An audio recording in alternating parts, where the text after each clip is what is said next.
Bem-vindo ao Investe no Futuro, um podcast sobre investimentos, mercados e criação de riqueza. Eu sou o Daniel Pimentel, um investidor profissional, empreendedor, cidadão do mundo e apaixonado por aprender algo novo todos os dias. Aqui vou ajudar-te a seres mais abundante, mais informado e mais feliz.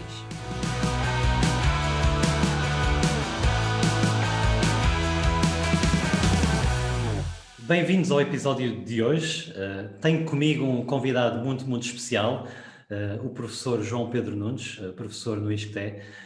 O professor João Pedro Nunes foi meu professor e foi desde muito cedo uma pessoa que me inspirou no mundo das finanças e dos investimentos. Ele estudou no ISCTE, depois estudou no ISEG, onde fez o seu mestrado, e depois foi fazer o doutoramento em Warwick, que é uma das grandes faculdades no mundo. É uma faculdade no Reino Unido e onde ele estudou finanças, e ele trabalha no ISCTE desde então e ensina várias cadeiras de finanças, sobre obrigações, sobre opções, sobre investimentos, sobre matemática financeira. Depois, João, complementas um bocadinho melhor. E o João é de longe um dos maiores cérebros no mundo das finanças, e ele é muito humilde e vai já dizer que não, mas é verdade, ele é um dos grandes cérebros do mundo das finanças em Portugal e no mundo. Ele tem muitos artigos e muita pesquisa publicada em jornais. E só para que percebam, os jornais não é como fazer um artigo no Jornal de Negócios ou no Público.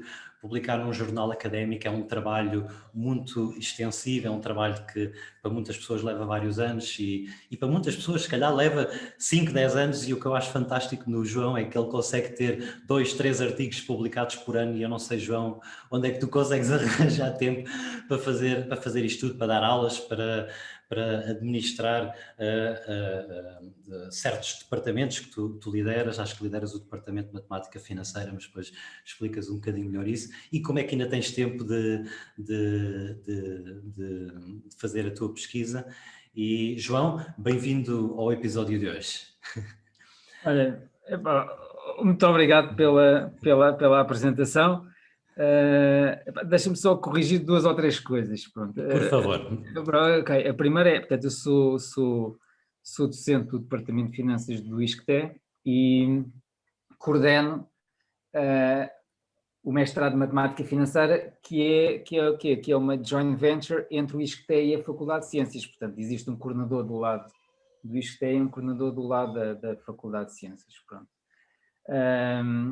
Pronto. E confirma-se, de facto, foste meu aluno aqui há muitos anos, e um excelente aluno, pronto, e fomos mantendo o contacto, e é com todo o gosto estou aqui a falar. E já agora aproveito para contar aqui uma história também para os ouvintes. O João foi um dos meus primeiros mentores, porque na altura estava a estudar no ISCTE, ele era meu professor, e o João na altura estava a escrever um livro, e ele muito simpaticamente deu-me uma oportunidade na altura, porque ele perguntou-me se eu queria ajudá-lo, pronto, no livro que ele estava a escrever e nos capítulos, e a editar também o livro. E aquilo para um estudante acho que é o auge. E na altura ele, sem necessidade, perguntou-me quanto é que eu queria ser pago. E eu, na altura, isto é um privilégio para mim estar a fazer isto. E tu insistias, não, mas eu gostava de pagar-te. E eu depois fui para casa pensar nisso, e depois vim ter com o João e disse assim: olha, João, aquilo que eu preciso mesmo é de um computador, de um portátil, porque eu não tinha um computador velhíssimo em casa, e sempre que era para trabalhar na faculdade era uma complicação. E achas que isso é pedir demais? E o João, na sua grande amabilidade, ele disse: pá, isso, muito bem, vamos avançar com isso. E isso foi algo fantástico, porque desde cedo, deste uma ajuda, e na altura deste uma mega ajuda, porque ter um computador naquela altura fez toda a diferença. E depois fomos sempre mantendo o contacto, e sempre que eu tinha alguma decisão de carreira ou alguma decisão de que ia fazer, procurava sempre a tua opinião. Portanto, este é o lado mais humano do João, que as pessoas não conhecem. Mas João, Eu gostava que falasses, explicasses um bocadinho como é que foi chegar a Warwick, como é que foi estudar em Warwick, porque realmente é uma das grandes faculdades e que tem um grande programa de finanças. Como é que foi esse processo, especialmente numa altura onde ainda não era tão comum como hoje estudar fora e fazer um curso e um programa internacional. Portanto, estamos aqui muito curiosos de saber como é que foi essa experiência. Vamos ver, o que acontece é o seguinte, é que eu desde muito cedo que tive consciência que gostava muito mais de matemática do que de finanças. Pronto. E isso significa o quê? Significa que procurei sempre áreas onde se pudesse, no fundo, aplicar matemática. Portanto, e basicamente, quer dizer, a área de eleição foi o quê? Foi a aplicação de cálculo estocástico à avaliação de instrumentos financeiros complexos, nomeadamente derivados financeiros. Pronto. Que teve um grande reconhecimento com o Prémio Nobel da Economia que foi atribuído, no fundo, aos autores do modelo mais famoso da avaliação de opções, o Black e o Scholes, não é? Pronto. E, portanto, direcionei-me do ponto de vista de ensino e de investigação de forma primordial para aí. Depois confluíram mais dois fatores, que foi, por um lado, na altura, julgo que agora ainda acontece, mas na altura havia um apoio financeiro dado pela Fundação de Ciência e Tecnologia para quem queria fazer o doutoramento lá fora. Okay? Bem, por outro lado, tive um mentor que foi muito importante, que basicamente me obrigou a sair do país e a fazer o doutoramento, que foi o professor António Gomes Mota. Eu gosto muito de viver em Portugal e, portanto, para mim sempre foi muito difícil, no fundo, dar esse passo, não é? Portanto, havia um grande custo de oportunidade relativamente à família. Pronto. Mas assim foi. Por outro lado, também em Warwick também havia muitas pessoas a trabalhar na área da avaliação de opções financeiras, portanto isso, no fundo, juntou-se o útil ao agradável e, portanto, por um lado foi praticamente obrigado, no fundo, a sair e pronto, e fui para Warwick, pronto. A ideia foi essa. E hoje ainda fazes, a grande parte do teu trabalho e de pesquisa ainda é muito sobre o mundo das opções, certo? Epá, ou seja, portanto, eu trabalho essencialmente o quê? Eu trabalho essencialmente na parte de avaliação de derivados financeiros, nomeadamente opções, a parte também de gestão de riscos financeiros, e essencialmente trabalho nessas áreas, portanto, risco de taxa de juros, risco de crédito, avaliação de opções financeiras, essencialmente a minha área de investigação, portanto, está centrada. Então, João, para garantir que também todas as pessoas estamos no mesmo nível, explica-nos aqui um bocadinho o que é que, pronto, de forma mais básica, o que é que são realmente opções, produtos estruturados, como tu também mencionaste, o que é que são opções exóticas, que eu sei que também trabalhas sobre isso, e o que é que são obrigações. Ok. Claro, no fundo, opções são contratos que conferem ao seu titular o direito de comprar ou de vender uma dada quantidade, um dado ativo, numa data futura ou até uma data futura. Por exemplo, imagina o seguinte, imagina que ao gestor de uma empresa é dado como esquema de remuneração variável, não um prémio monetário, mas, por exemplo, um contrato que dá direito ao gestor de, imagina, passados 5 anos, comprar ações da própria empresa a um preço pré-estabelecido.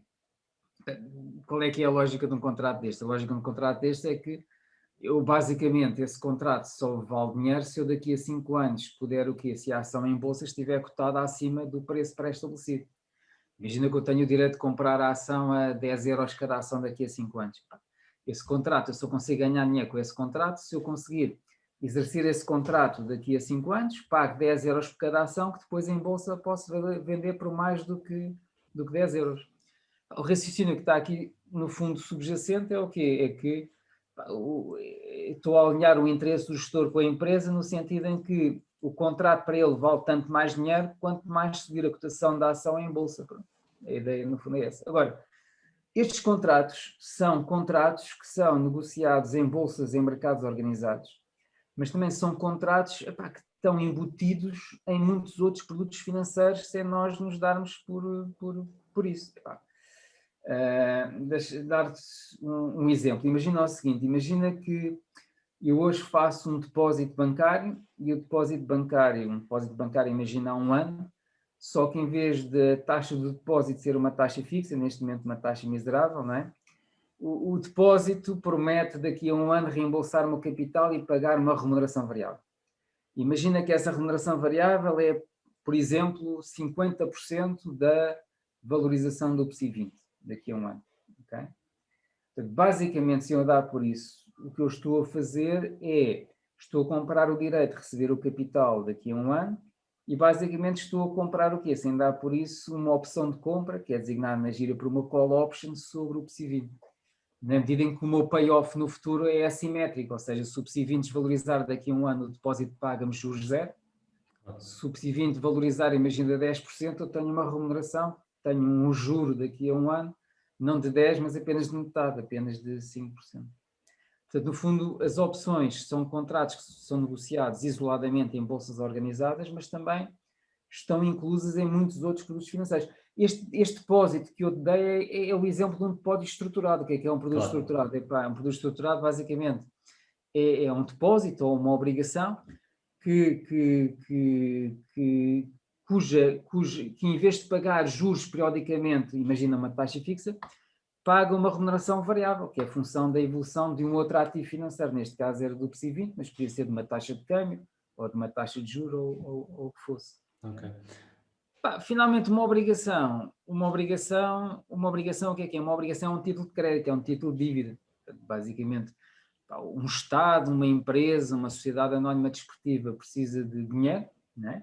E em vez de pedir dinheiro emprestado a um banco, pode emitir obrigações. Portanto, o investidor que compra as obrigações está a fazer uma aplicação financeira e o emitente, neste caso o Estado, por exemplo, que está a emitir obrigações, está a contrair um financiamento. E numa obrigação, normalmente, quais são os cash flows futuros que o investidor estou à espera quando compra uma obrigação? Estou à espera de receber periodicamente juros, que são designados por cupons, e depois de ter também a amortização de capital. Claro. Tipicamente no vencimento, mas não é obrigatório. Agora, há aqui assim uma série de variantes, ok? Mas, grosso modo, é assim que funciona um empréstimo obrigacionista. Claro. Pronto, eu diria que realmente acho que o conceito de obrigação é aquele que se calhar as pessoas estão mais familiarizadas e já lá vamos abordar isso, mas se calhar falando aqui um pouco sobre as opções. Portanto, as opções, nós temos as calls, não é? Que é o direito de comprar, e temos as puts, que no fundo é o direito de vender. Eu pedia-te só para explicar um bocadinho que estratégias de investimento é que há, pelo menos as mais óbvias, porque realmente existem aqui muitas estratégias e sofisticadas e muito avançadas, mas quais é que são as mais óbvias que, pronto, no mercado? Então, a ver, isto é assim, tu no fundo, tu tens dois tipos de opções, como disseste bem, opções de compra, opções que dão o direito de comprar, são designados por calls, e opções de venda, que dão o direito de vender qualquer coisa a um preço pré-estabelecido, são designados por puts. E, portanto, tens dois tipos de opções e tu podes o quê? Comprar ou vender uma dessas opções. Portanto, no fundo para começar, tens 4 estratégias básicas, né? Portanto, primeiro é comprar uma call. Okay? Quando eu compro uma call, eu estou a comprar o quê? O direito de, no futuro, eu poder o quê? Poder comprar o ativo subjacente a um preço pré-estabelecido. Portanto, se eu por simplesmente comprar uma call, basicamente o que é isso? É uma estratégia de especulação sobre o quê? Sobre uma expectativa de subida do preço do subjacente. Imagina que é uma call sobre uma ação. Portanto, eu quando compro a call, basicamente eu estou hoje a pagar um prémio, que normalmente é uma pequena fração do preço do subjacente. Vamos pensar, por exemplo, numa call sobre uma ação. E hoje pago um prémio para ser dono da call e depois, até ao vencimento da call ou na data de vencimento, porque aqui também há duas variantes. Há aquelas opções que só podem ser exercidas na maturidade, que são designadas para opções de estilo europeu, e aquelas opções um bocadinho mais complexas que podem ser exercidas em qualquer momento, desde hoje até à maturidade, que são as opções de estilo americano. Mas estava a dizer isto se tu comprares uma call sobre uma ação, não é? Imagina que compra uma call sobre uma ação EDP com vencimento daqui a um ano e com um preço de exercício de 3 euros. Basicamente significa o quê? Eu tenho o direito daqui a um ano de, se quiser, não sou obrigado, posso pagar 3 euros e passo a ser dono de uma ação EDP. Obviamente que eu daqui a 3 anos exerço este direito se a ação EDP em bolsa estiver cotada o quê? A mais do que os 3 euros. Okay? Então, neste caso, quando compro uma call, estou no fundo a especular sobre o quê? Sobre uma expectativa de subida, neste caso, do preço da ação EDP. Okay? Se eu vender uma call, estou a assumir exatamente a posição simétrica. Isto é um jogo de soma nula, não é? Portanto, os ganhos do comprador são as perdas do vendedor e assim reciprocamente. Ou seja, vender uma call significa o quê? Significa, se eu te vender uma call, tu hoje pagas-me o prémio, eu encaixo o prémio e eu vou rezar a todos os santinhos para quê? Para que tu não me venhas chatear, ou seja, para que tu não tenhas nenhum interesse até à maturidade em exercer a call. Okay? Nesse caso, eu estou o quê? Estou a especular sobre uma expectativa, neste caso, de descida do preço da ação subjacente. Okay? Mas é uma estratégia, neste caso, uma estratégia arriscada, não é? Porque o ganho máximo que eu tenho é o prémio que eu encaixo e a perda é ilimitada. Eu perco tanto mais quanto mais subir a ação no futuro, não é? No exemplo anterior, quando eu compro uma call, eu estou a fazer um investimento que tem uma perda máxima que é limitada ao prémio que eu pago à cabeça. Okay? Para putos, comprar uma put. João, deixa-me só fazer aqui um catch-up, porque acho que realmente isto é muito importante. Uma coisa que o João disse, que se calhar pode passar um bocadinho despercebido para as pessoas que não estão atentas, mas o interessante das calls é que dá exposição ao ativo sem ter que comprar o ativo todo. Ou seja, por exemplo, é isto que o João estava a dizer, que a pessoa paga o prémio. Portanto, vou dar um exemplo, ou seja, a Apple está a transacionar neste momento a $126. Para comprar uma opção, nós vamos pagar muito menos, né? Vamos pagar se calhar €1, ou dois ou $3, que nos dá essa exposição ao ativo. Ou seja, no fundo, nós tivemos um custo e depois, como o João estava a explicar bem, se o valor subir e passar desse valor que nós definimos, então aí estamos a ter lucro. Portanto, é uma forma, digamos, de ter exposição também aos ativos, investindo menos capital. Agora, isto tem dois lados da moeda, não é? Portanto, para quem está a comprar a call, ou seja, o return profile portanto, tem um custo, até cada altura passa o ponto de exercício e então a partir daí é lucro. Portanto, quem vende é ao contrário, não é? Está a ganhar dinheiro porque recebeu aquele prémio, mas depois, se passar daquele preço, depois então está a perder dinheiro. E pode ir para valores muito negativos. Portanto, aqui já entramos numa estratégia mais sofisticada. Portanto, João, peço desculpa por interromper, mas ias explicar as puts, não era? Pois, exatamente, ou seja, portanto, as outras duas posições básicas envolvem o quê? Comprar ou vender não uma call, mas sim uma opção de venda, uma put, não é? Portanto, se eu comprar uma put, eu hoje pago um prémio e passo a ter o direito de, no futuro, a um preço pré-definido, poder vender o ativo subjacente. Agora, imagina que eu compro uma put sobre a ação EDP, com vencimento daqui a um ano, e com um preço pré-definido, um preço de exercício pré-definido de 3 euros. Significa que eu estou a comprar o direito, não a obrigação, mas o direito de, se eu quiser daqui a um ano, eu posso vender o quê? Posso vender a ação EDP a 3 euros cada ação. Obviamente que daqui a um ano, e isso só me vai interessar exercer no fundo este contrato, esta opção, se daqui a um ano a ação EDP em bolsa estiver o quê? Cotada a menos do que os 3 euros. Portanto, basicamente, eu tenho aqui, neste caso eu estou a especular sobre o quê? Sobre uma expectativa de descida do preço da ação. Okay? O que é interessante no sentido em que, vamos ver, se eu achar que uma ação vai valorizar, e se eu quiser especular contra essa expectativa, devo comprar a ação, é tranquilo, não é? Se eu achar que a ação a cotação da ação vai descer, eu para especular preciso de vender a ação, não é? Se eu tiver a ação, comigo, vendo a ação.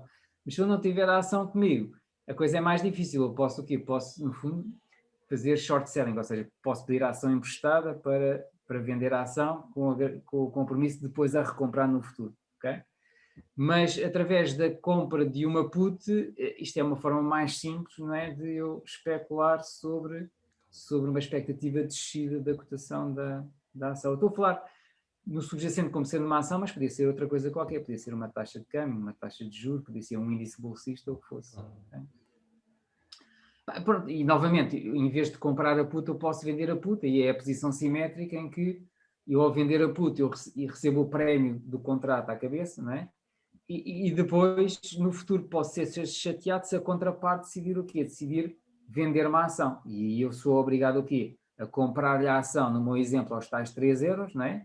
E recebo uma ação que, em princípio, a bolsa vai valer o quê? Vai valer menos do que os 3 euros. Okay? Novamente, tenho aqui, se eu vender uma opção, sempre que eu compro uma opção, eu tenho perdas limitadas ao prémio pago. Sempre que eu vendo uma opção, eu tenho ganhos limitados ao prémio que recebo e tenho perdas ilimitadas. Claro. No caso, as puts ilimitadas entre aspas, não é? Porque o preço da ação não pode ser negativo, não é? Portanto, na pior das hipóteses, o preço vai para zero.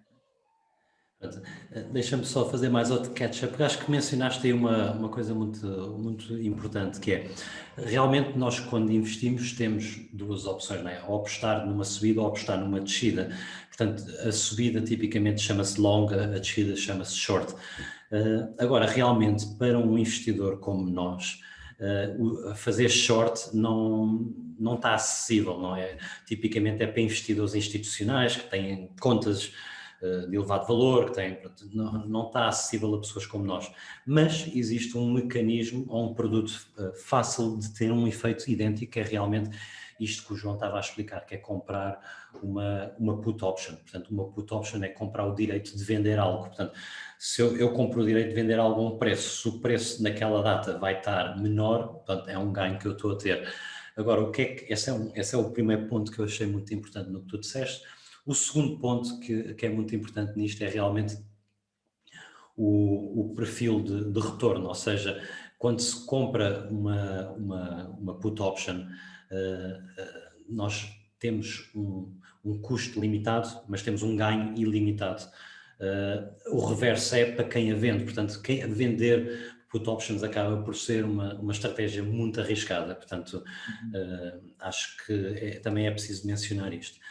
Agora, João, eu queria te fazer uma pergunta, que é, em geral, as opções são relativamente complexas de calcular.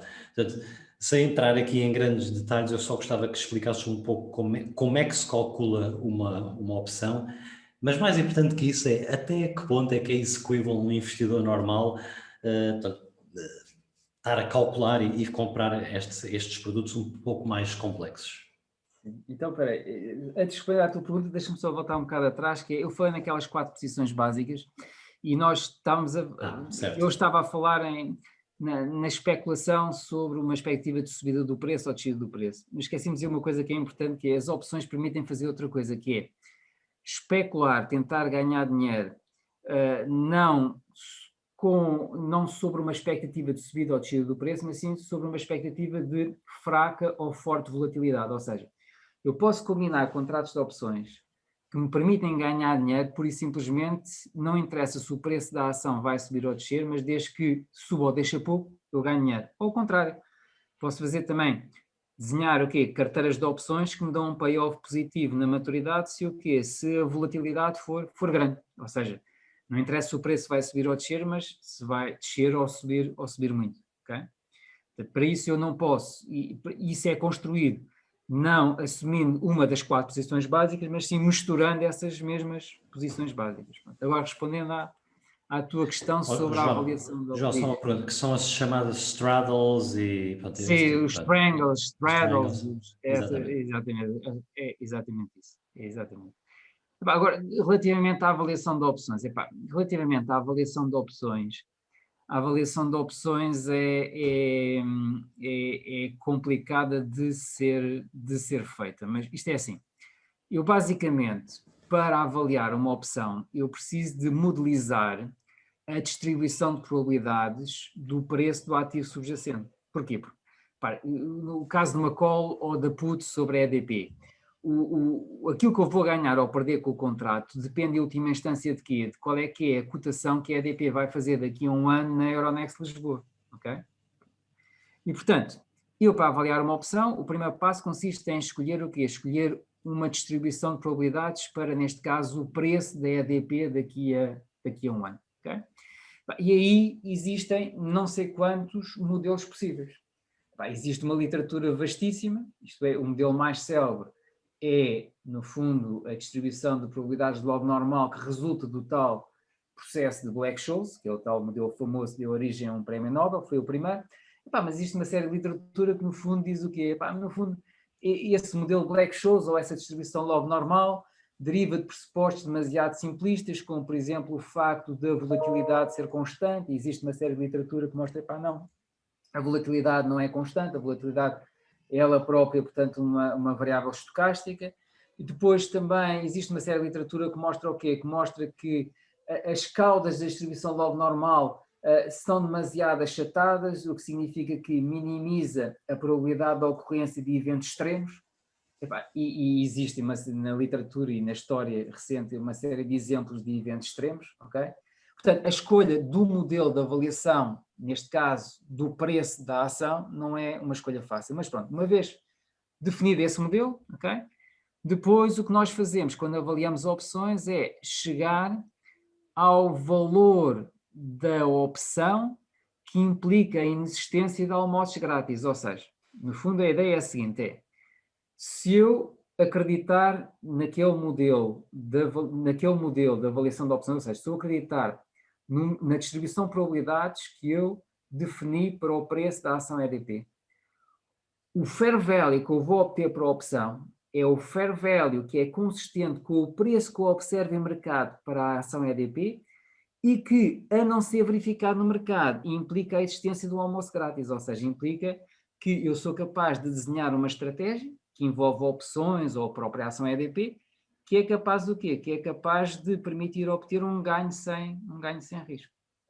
Portanto, isto é assim, o valor da opção vai depender de várias variáveis, das taxas de juros, do prazo da opção, do preço de exercício, do preço da ação subjacente, mas aqui o elemento determinante para chegar à forma de avaliação é a distribuição de probabilidades que eu assumo para o preço da ação. Deixa-me dizer-te uma coisa muito importante, porque é que eu gosto de opções? Ou porque é que eu gosto de avaliar opções, melhor dito assim? É porque tu, para chegares ao fair value da opção, não precisas de perceber absolutamente nada sobre a ação subjacente. Vamos pensar numa opção sobre a ação EDP. O fair value, o valor da opção hoje, em nada depende da taxa de rentabilidade esperada para a ação EDP durante o próximo ano, o que é ótimo. Ou seja, eu costumo dizer, às vezes, a amigos que eu vivo feliz, ou seja, isto é assim, nós na rua, nós vivemos na medida de probabilidade física. Eu, se quiser comprar um carro ou uma mobília nova, não é? Eu tenho vários stands, várias marcas, e tenho a minha função de utilidade na cabeça e de forma subjetiva eu consigo chegar à minha escolha. Okay? Ao contrário, nós para avaliar opções, nós trabalhamos com probabilidades não físicas, não no mundo terreno, mas sim com aquilo que nós designamos como sendo probabilidades risk neutral, ou seja, nós, para chegar ao fair value da opção, assumimos erradamente que todos os investidores são neutrais face ao risco. Isto significa o quê? Que significa, eu sei que é errado, que quer uma ação emitida pela SAD SLB, quer uma obrigação emitida pelo Tesouro Alemão, vão gerar a mesma taxa de rentabilidade, ok? Todos os investidores exigem igual taxa de rentabilidade para todos os ativos, que seria uma taxa de juros sem risco. Não obstante isso ser errado, assumindo esse pressuposto, eu chego ao modelo correto para o valor da opção. Okay? Fantástico, João. Olha, João, neste segmento eu tenho uma história para te contar e uma pergunta, que é, eu quando estive a fazer o MBA no INSEAD, numa das aulas de finanças, estávamos a avaliar umas opções e aquilo era um pouco complexo, confesso, e o professor, na altura, estava-nos a dar um problema que ele dizia que era simples, e ele dizia assim, mas eu tenho aqui uns mais complexos, mas a questão é que para resolver estes precisamos de 2 ou 3 estudantes de doutoramento para o resolver. E aquilo ficou-me sempre na cabeça, que é realmente para calcular o valor de uma opção é complexo. E pergunto-te até que ponto é que não há não é um mercado se calhar mais ineficiente, ou seja, em que se calhar um investidor mais astuto, mais sofisticado, não tem uma vantagem sobre um investidor pronto, menos sofisticado, menos astuto. Isso é aplicável também no mundo das equities normais, mas acho que no mundo das equities é mais fácil acreditar num mercado eficiente e as pessoas serem mais ou menos capazes de calcular o valor. Portanto, até que ponto é que não é um mercado muito mais difícil e menos eficiente, se é que faz sentido esta questão? Eu acho que sim, ou seja, como é que isto funciona? Funciona da seguinte forma, que é, como eu disse, para chegares ao fair value da opção, que depois comparas com o market price, para saber se deves comprar ou vender, para chegares ao fair value, tu precisas de modelizar a distribuição de probabilidades, neste caso do preço da ação EDP, ou seja, precisas basicamente de um modelo. Esse modelo é paramétrico, depende de parâmetros, e esses parâmetros antes de usares o modelo, tens de estimar os parâmetros.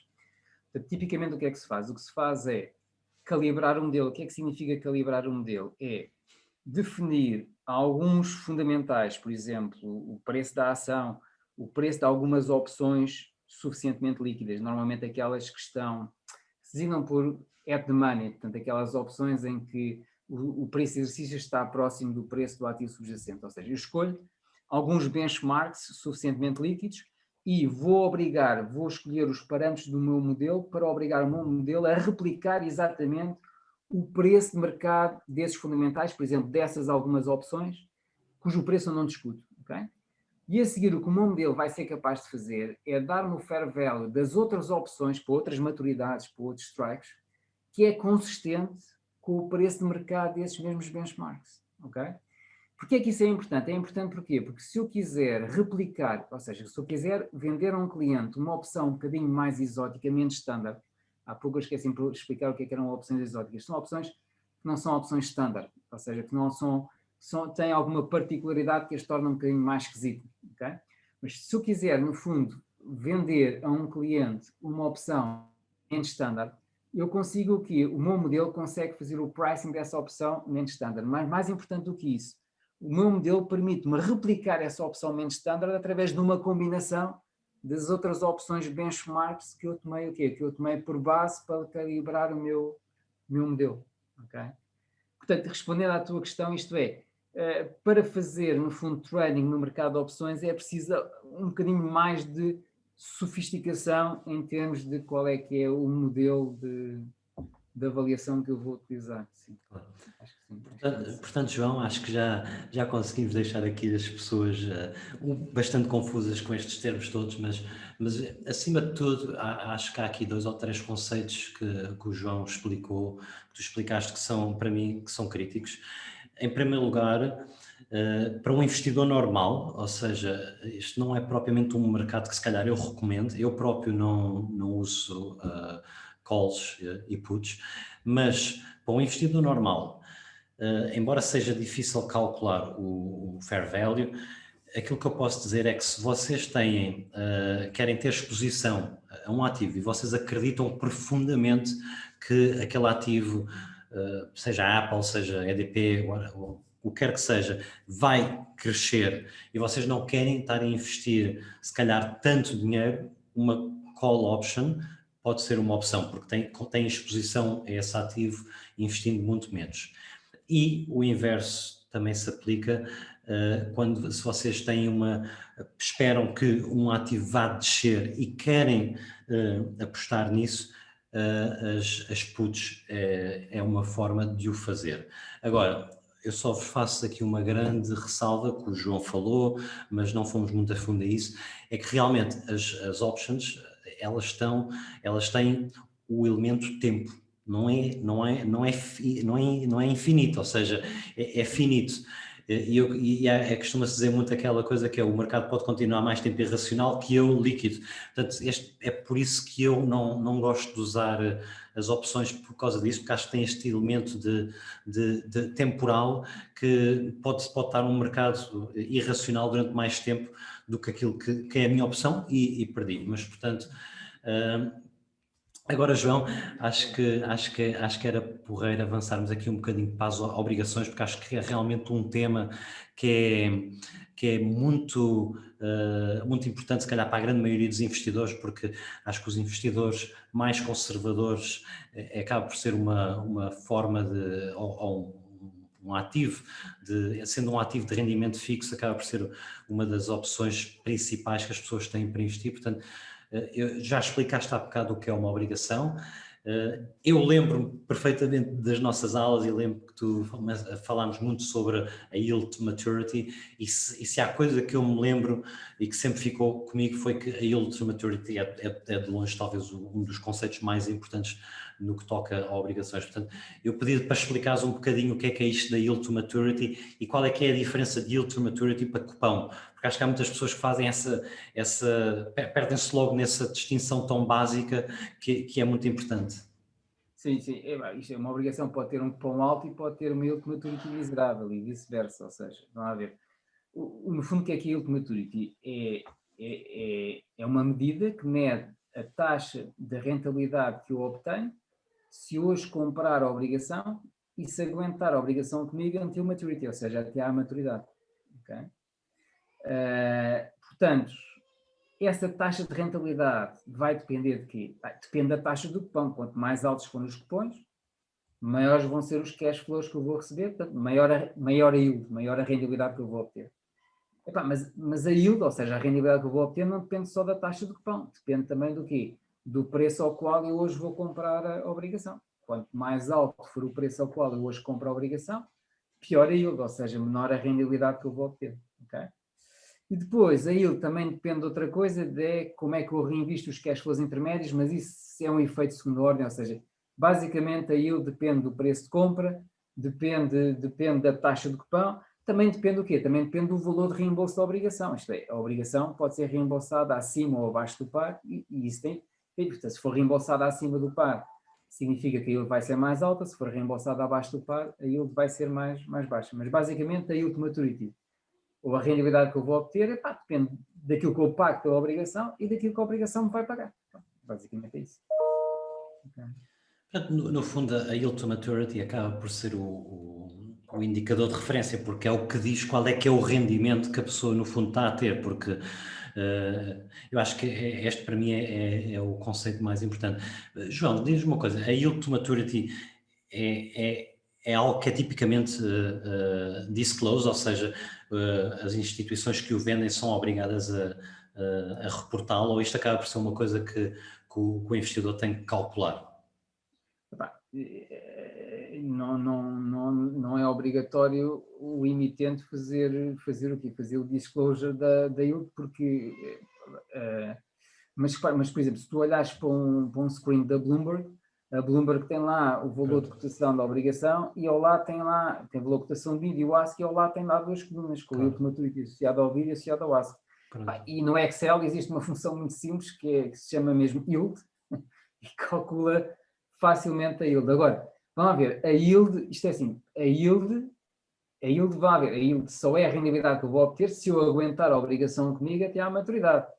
E na atual conjuntura, por exemplo, na zona euro, em que estamos a viver com taxas de juros negativas, cada vez mais no mercado por exemplo, no mercado de obrigações do Tesouro, a yield torna-se cada vez menos importante, porque no mercado de obrigações do Tesouro, se eu hoje for comprar uma obrigação do Tesouro alemão, ou mesmo uma obrigação do Tesouro português, ou seja, muito provavelmente, e se eu aguentar a obrigação até à maturidade, vou ter uma yield negativa. Portanto, a única hipótese que eu tenho de ganhar dinheiro com obrigações do Tesouro, por exemplo, alemão, é não aguentar a obrigação até à maturidade. Basicamente é vender a obrigação antes da maturidade a um preço mais alto do que o preço que eu comprei. Claro. Porque, no fundo, há aqui um conceito muito importante que o João está a falar, é que realmente o preço, as obrigações têm um preço, não é? Portanto, o preço da obrigação também varia, ou seja, se as taxas mudarem, o preço da obrigação muda. Agora, o que é importante e muito interessante nas obrigações? É que se a pessoa comprar e esquecer-se e só voltar a pensar naquilo na maturidade, a pessoa sabe exatamente o rendimento que teve, ou seja, é aquela yield to maturity que foi calculado ao início. Agora, se a pessoa, agora o preço da obrigação vai variando. Agora, se eu não esperar até à maturidade e por alguma razão quiser vender antes, aí estamos sujeitos pronto, aos movimentos da inflação, aos movimentos das taxas de juros. Portanto, neste contexto, eu aproveitava para te perguntar um bocadinho que é obrigações. Há uns anos atrás era realmente aquele produto-chave. Acho que nós crescemos a olhar para as obrigações como aquele produto-chave. Mas neste momento as obrigações estão com yields tão baixas que eu até me pergunto por que investir em obrigações neste contexto? Especialmente com uma expectável subida das taxas de juros, ou seja, em que o preço das obrigações pode descer. Portanto, o que é que leva as pessoas neste contexto a investir em obrigações? Sim, ok. Então vamos a ver. Isto é, tu, relativamente a obrigações, isto é uma estratégia passiva de comprar obrigações do Tesouro na zona euro e esperar pela maturidade é uma estratégia que não interessa neste momento, não é? Portanto, e o problema coloca-se essencialmente aqui, essencialmente no caso de investidores institucionais como fundos de pensões em que tipicamente fazia o search for yield, não é? Portanto, ou seja, essa estratégia passiva deixou de funcionar. Portanto, neste momento, onde é que eu vou buscar yield no mercado de obrigações? Tenho que assumir mais risco de crédito, ou seja, portanto, no fundo eu consigo o quê? Eu consigo ir buscar o quê? Yields mais altas se forem obrigações com pior rating ou com pior classificação de risco de risco de crédito. Por outro lado também, ok, as taxas de juros estão negativas, mas neste momento, se tu fores calcular taxas forward, ou seja, se fores perguntar ao mercado o que é que o mercado espera que aconteça às taxas durante os próximos 3 meses ou 6 meses, o mercado diz-te que espera continuar em terreno negativo. Portanto, a subida de taxas de juros é capaz de não ser para já. Mas tens razão nesse sentido, ou seja, isto é assim, o preço da obrigação corresponde grosso modo aqui ao valor atual de todos os cash flows futuros que a obrigação permite pagar, não é? Portanto, se for expectável que as taxas de juros vão subir, quer dizer que os cash flows futuros vão ser atualizados a taxas mais altas e, portanto, o respectivo present value vem mais baixo, é expectável o quê? Que ele vai ter uma menos-valia, que o preço da obrigação vá descer. Claro. Respondendo à tua questão, neste caso, na zona euro, a vida não é fácil, ou seja, a vida não é fácil, não. Claro. João, neste seguimento eu aproveito para te perguntar, tu mencionaste, realmente as obrigações podem ser emitidas por diferentes entidades, portanto, para o investidor tem que pensar que o risco que está subjacente é a quem está a contrair este título, portanto, tipicamente as obrigações como são emitidas, ou as obrigações dos governos são emitidas, pronto, tem a counterparty, é o governo, portanto acabam por ser quase reconhecidas como risk-free, ou se não forem risk-free, portanto tendo em conta o país, depois há ali essa noção, mas temos outras obrigações que são emitidas por empresas, como o João mencionou há bocado. Uma coisa que acho que é mais do foro dos Estados Unidos, temos obrigações também municipais e, portanto, hoje em dia, para quem anda, se calhar, à procura de um pouco mais de yield, para onde é que a pessoa deve se virar? Se calhar é mais para este mercado de corporate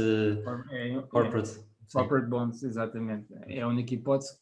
Ou seja, se o objetivo for ter uma estratégia passiva em que compra hoje a obrigação e espera pela maturidade, a única hipótese não há almoços grátis, é assumir mais risco de crédito, não é? Ou seja, no fundo é comprar obrigações emitidas por entidades com mais risco de crédito.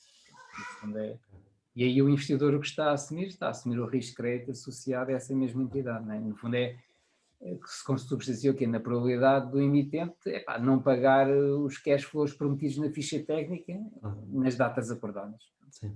Portanto, eu acho que aqui o elemento mais interessante, no fundo, nas obrigações é a pessoa pensar, existe risco de falência ou não? Portanto, no fundo, este é o elemento mais importante. No caso das obrigações corporativas, a forma como vocês têm que pensar é, existe uma avaliação para aquela empresa, os primeiros a receber dinheiro em caso haja uma falência são a malta da dívida, só depois então é que vem a malta do equity, das ações. Portanto, se vocês olharem e pensarem em empresas boas, e essa é outra discussão, mas se olharem para empresas boas, como por exemplo a EDP, a Apple, não sei o que mais, são empresas em que o risco de falência é muito, muito baixo. Portanto, por consequência também as yields também vão ser um bocadinho mais baixas, mas portanto essa é realmente um local para onde a pessoa pode olhar. Agora, João, eu queria te fazer uma pergunta. Investir em bonds tem digamos, uma pequena complicação, é que realmente as bonds não transacionam em valores muito pequeninos, tem que se comprar um lote um bocado grande, não é? Tipicamente, se calhar agora mudou, mas tipicamente era à volta dos 50 mil euros, 100 mil euros, e era difícil comprar bonds com menos dinheiro que isso. Mas, entretanto, nos últimos anos houve aqui esta inovação financeira que veio mudar um bocadinho as coisas e dar mais acesso, que é os ETFs, né? Portanto, o ETF permite às pessoas comprar bons. Portanto, o que é que tu achas desta forma de investir em obrigações através de ETFs? Vamos ver. Isto é uma alternativa mais execuível para o mercado de retalho, de facto. Embora, quer dizer, e olhando para a realidade portuguesa, quer dizer, eu sinceramente, eu acho que há aqui uma oportunidade a explorar, que eu tenho pena que ainda não tenha sido devidamente explorada, que é internalizar mais a dívida pública portuguesa, ou seja, portanto, devia haver mais instrumentos de dívida do Estado português, que não apenas certificados de aforro ou aquelas obrigações do Tesouro, que pudessem ser, no fundo, adquiridas, ou seja, com valores nominais mais reduzidos pelos particulares. Isso tinha vários efeitos virtuosos, não é? Portanto, o efeito virtuoso era que diminuía um bocadinho, à semelhança do que acontece com a Itália, um bocadinho mais a nossa dependência externa. Por outro lado, também, em situações de aperto, como nós temos vindo a viver, existe um prémio de risco que podia ser, no fundo, aproveitado. E, portanto, quer dizer, eu acho que ainda há aí trabalho a fazer, portanto, por parte do Tesouro Português. Pronto. Agora, relativamente aos ETFs, portanto, é uma alternativa mais simples para o investidor de retalho, isso é verdade. Agora, isto vai haver, enquanto que num fundo de investimento, ou seja, vamos pensar num fundo de obrigações, em vez de um ETF, ok? Enquanto num fundo de investimento, eu tenho o quê? Eu tenho um benefício extra que é, no fundo, fazer parte de uma estratégia de diversificação, né? Como se fosse uma cooperativa de investidores. O ETF provavelmente tem a vantagem de ter maior liquidez, sendo que o quê? Num ETF o que acontece? Num ETF eu estou aqui, eu nunca consigo assumir aquela estratégia de ir buscar a yield até à maturidade, não é? Porque não existe uma maturidade definida. Quer dizer, pronto. Ou seja, eu num ETF estou a apostar essencialmente no efeito preço, que é na valorização ou na desvalorização das obrigações. Pronto. Enquanto que se eu pudesse, no fundo, investir individualmente em obrigações, aí eu já conseguia, no fundo, ter esse efeito da yield até à maturidade. Mas pronto, vão ver, existem ETFs agora sobre praticamente tudo, não é? Sim. E é uma forma, se quiseres, forçar um bocado de democratizar, no fundo, o acesso a uma série de instrumentos que, de outra forma, um investidor particular como eu não conseguia aceder. E tem a vantagem que realmente tendem a ser muito baratos, portanto o custo de investir num ETF, que normalmente isso costumam ser muito baratos, mas isso que tu mencionaste, eu acho isso muito, muito importante, e acho que também é algo que a maior parte das pessoas não está desperta a isso, que é enquanto que a pessoa quando compra uma obrigação, recebemos o dinheiro na maturidade, ou seja, sabemos o que é que vai acontecer na maturidade, o mesmo não acontece com as ETFs, porque as ETFs não têm maturidade. Portanto, eu sempre tive sempre tive esta dúvida, ia-te perguntar, mas tu já avançaste, porque, de certa forma, as obrigações mitigam o risco da subida das taxas de juros, Sim. mas não acontece o mesmo com os ETFs, portanto, eh, essa dinâmica para mim causa-me desconforto, porque eu se invisto num título de rendimento fixo, eu espero ter o rendimento fixo, Sim, sim. O que certo? não acontece com os ETFs. Pois, pois, acho que essa é uma observação muito importante. João, já agora, falámos um bocadinho o Estado português, portanto agora já é mais subjetivo.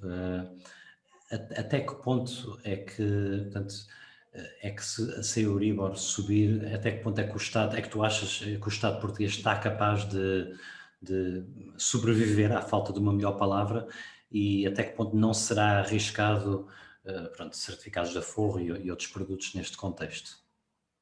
Hum. Vá, isto é assim, as taxas de juros podem subir por duas razões, uma boa e uma má. A primeira razão é, é resultado da recuperação económica, isso é o que toda a gente deseja, não é? E nesse caso, não tem problema tu suportares o maior custo de dívida, apesar do Estado português estar super endividado, não tem problema suportares o maior custo da dívida, na medida em que a base, não é, do rácio da dívida sobre o PIB também está a crescer. Pronto, ok? Agora, há uma segunda hipótese, né? Essa segunda hipótese é que é assustadora, que é o quê? Que é as taxas de juros subir, ou seja, nós despegarmos do pelotão, não é? Portanto, as taxas de juros subirem por um prémio de risco, não é? Pronto. E a coisa torna-se complicada, porque o peso da nossa dívida pública é enorme. Não sei se te lembras, mas na altura de entrada da Troika em 2011, o Ministro das Finanças da altura, no fundo, estabeleceu como threshold, como limite, os 7% para a yield da dívida das obrigações do Tesouro Português. 7% aquilo já é uma barreira, aquilo é um arranha-céus, não é? Qual é que é a economia mesmo da zona euro? Nós não crescemos nada há 20 anos. Qual é que é a economia da zona euro? Cresce à taxa de 7% ao ano. Nenhuma cresce, não é? Pronto. Portanto, eu percebo a tua pergunta, no sentido em que, com o nosso crescimento miserável, como é que nós conseguiríamos acomodar, não é?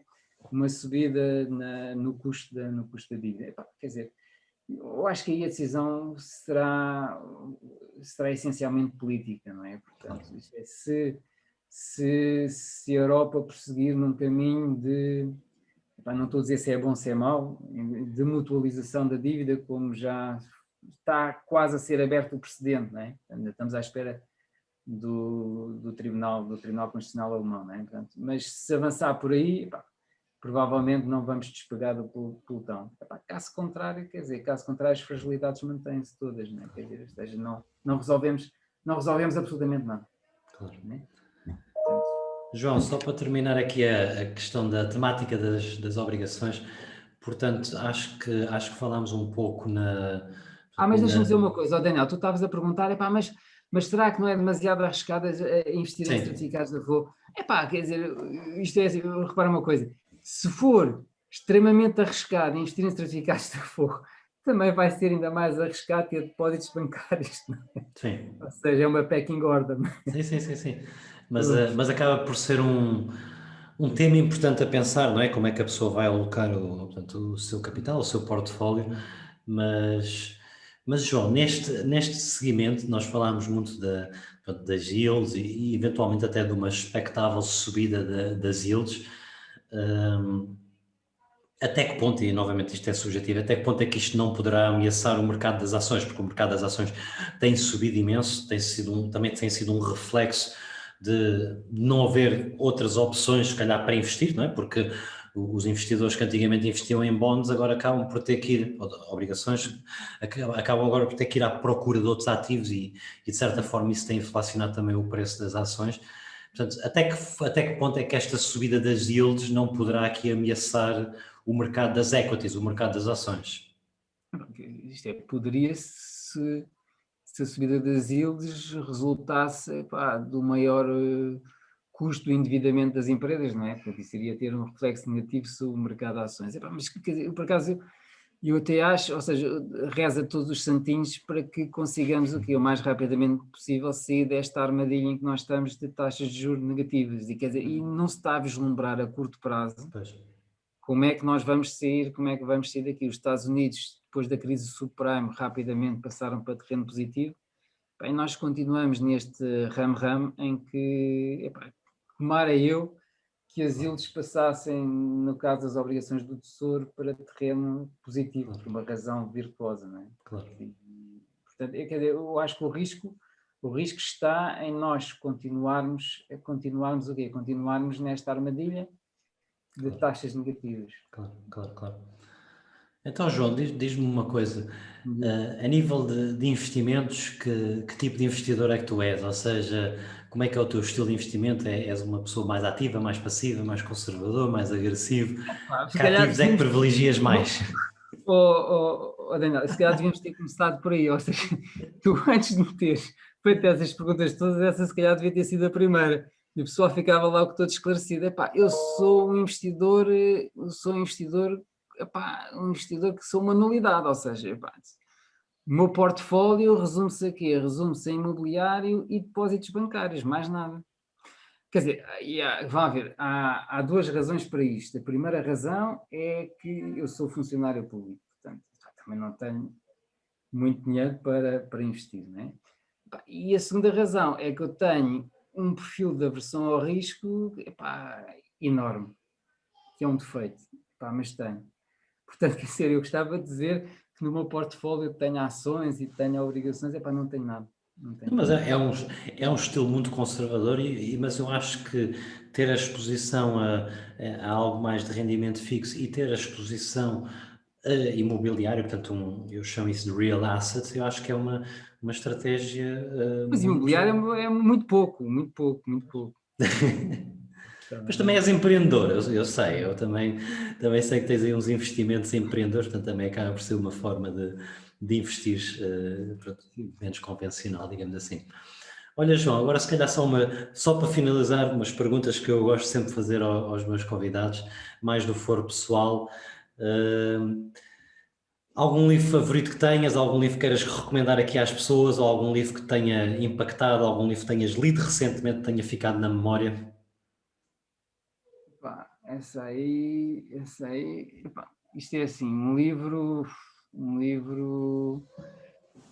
pá, isto é, bom, como nós estamos a falar aqui, como estamos a falar em investimentos, em opções, obrigações, ou um livro, é um livro técnico e não é um livro técnico, ou seja, eu lembro-me que, epá, aqui o livro acho que é para aí de 96, que é um livro que se chama Financial Calculus. É um livro com poucas páginas, cento e tal páginas, muito pequeno, chama-se Financial Calculus. E já não me lembro dos autores, acho que um deles era um sujeito chamado Baxter. Financial Calculus, sim. É para de 1990 e picos.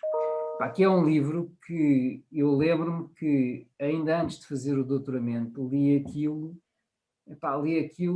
não foi num dia, mas em menos de uma semana li aquela coisa. E é um livro muito giro, é um livro muito giro porque lê-se, para quem está fora na área, lê-se bem, os conceitos fundamentais estão lá todos, em termos de avaliação de opções, não é? Mas é tudo, e mesmo conceitos assim mais técnicos de teoria da medida, é tudo ilustrado com base em grelhas binomiais, okay? Que é o modelo, se quiseres, é o modelo conceptual mais simples que tu podes ter. Hoje o mundo é assim, e daqui a um período de tempo o mundo pode ser ou bom ou pode ser mau, pronto. Okay? E se queremos complexificar isto, agora em vez de ter um período de tempo, vamos dividir isto em N períodos de tempo, ok? E passas a ter o quê? Em vez de ter só 2 ramos, passas a ter uma multiplicidade de ramos. E eu lembro que esse livro foi um livro que li não para nenhuma cadeira, um livro que, aliás, eu comprei o livro, eu lembro exatamente onde é que comprei o livro, e comprei o livro, a capa atraiu, e depois comecei a desfolhar aquilo e trouxe o livro para casa, pronto. Se Oh, calhar não era a João, resposta que estavas à espera, mas João, foi o que me lembrei agora. Pô. já agora eu deixo aqui mais uma recomendação que é um livro que se chama Finanças Empresariais, Teoria e Prática, que é um livro que deves conhecer, tendo em conta que tu o escreveste, e é um livro que é usado, ou que era usado pelo menos no ISCTE, na universidade, e portanto fica aqui também essa recomendação que é um livro simples, é fácil de entender e está porreiro e foi escrito por ti, foi o Não foi tal, escritor, ou seja, eu participo lá como autor, participaste, mas somos são vários vários autores, autores, assim são como de vários investimentos autores, financeiros. sim. Pá, eu já não dou nenhuma cadeira de finanças empresariais há muitos anos, mas eu sei que esse livro, por acaso, Continua a ser. continua a ser É utilizado. realmente é um livro que foi muito importante. João, já agora tenho aqui mais três perguntas. Tempos livres, o que é que fazes nos tempos livres? Para começar, tens tempos livres? Ah, pá, não, tem. Epá, tem que ter. Epá, isto é assim, uma coisa que eu gosto muito de fazer é correr, portanto, há vinte e tal anos que corro. Portanto, gosto muito de correr. Para correr é ótimo Boa. porque limpa a cabeça. Pronto. E não só, e E é bom para também o corpo. faz-nos sentir bem. Pronto.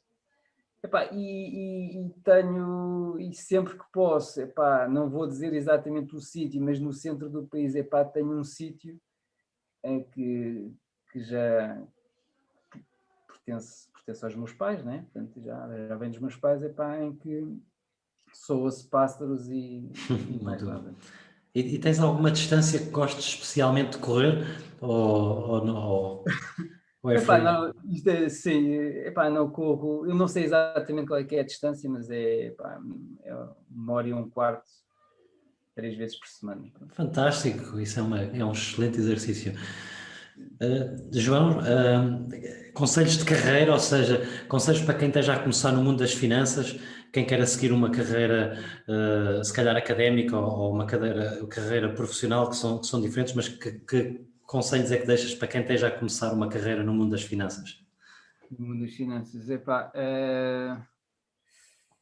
isto é assim, em termos de carreira académica, eu se calhar parece mal dizer isto, mas eu diria o seguinte, que é, em vez de fazer um doutoramento na Europa continental ou em Inglaterra, epá, eu aconselho vivamente um doutoramento nos Estados Unidos. Epá, eu vou explicar porquê. Porque enquanto nos Estados Unidos, epá, nas melhores universidades, vocês têm uma parte letiva já estruturada, são 2 anos em que epá, não dá para levantar a cabeça, mas aprende-se imenso.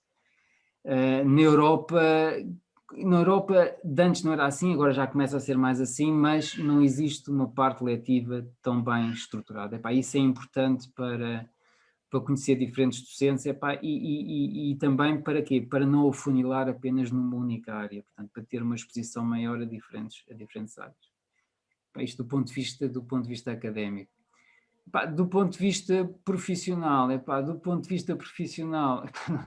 o que é que eu ia dizer? Epá, é tentar escolher a área menos rotineira possível e onde a pessoa esteja mais à vontade. Epá, há algumas áreas que é uma questão de gosto, quer dizer, mas há algumas áreas que são meramente áreas de reporting, epá, quer dizer, não me estou a ver a aguentar a fazer isso, mas alguém tem que fazer, né? Mas aí o que eu diria, epá, tentar evoluir o mais possível, mesmo que isso signifique, epá, mudar de sítio várias vezes, até, até chegar à Boas, parte onde boas recomendações, obrigado, João. E por fim, uma pergunta que eu gosto sempre de fazer é: João, nós somos seres de luz numa constante evolução enquanto pessoas, portanto gostava de perguntar o que é que tu fazes, seja a nível de espiritualidade ou de corpo ou de mente, para, pronto, nesta evolução contínua. epá, olha, essa pergunta também. Essa pergunta é difícil porquê? Porque epá, isto é assim, o- essa pergunta é difícil porquê? Porque o trabalho, ou seja, eu faço o trabalho que faço com gosto, ok? Enquanto tenho a cabeça ocupada com o trabalho, epá, não tenho tempo para problemas existenciais, não é? Portanto, e se calhar devia ter, pronto, mas é assim, mas por outro lado, quer dizer, ou seja, eu não, ou seja, do ponto de vista religioso, não, sou católico, batizado, não sou praticante, portanto, eu não tenho, a minha dimensão religiosa, é diminuta. Cada vez mais me preocupo em termos de empenhamento cívico com uma série de injustiças, e